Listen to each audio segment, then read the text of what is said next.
Hello pala mga kakwi, ito oh, prituhin natin. Subukan natin prituhin ito mga kakwi. Pinalutaw sa mantika ba. Oops, ito na mga kakwi oh, mainit na yun.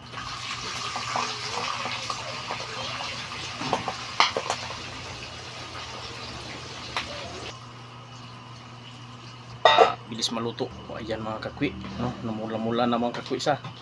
Pa-crispy ko to mga kakwi. Tapos may kuwarin ganyan. Sarap oh, di ba? Yung kumulo na yan mga kakwi, mantika yan mga kakwi. Mantika yung ginamit ko kasi ito, kung magprito nito mga kakwi, hindi pa ko nakakuan eh. Ibang luto naman mga kakwi. Tapos mamaya pagkain, mayroon tayong sauce. Sarap yan mga kakwi. Sinubukan ko ito mga kakwi. Pag baka mag-crispy to, pag mag-crispy to, pwede itong kainin itong balat nito mga kakwi. No, yan ang ginawa ko kasi baka mamaya no, masarap na lutong. So ito, nakita mo, oh. Iba ng kulay ang ko no. Ayan mga kakwi. Luto na itong mga kakwi oh. Nyo, crispy yan mga kakwi ha. Crispy yan, subukan natin to.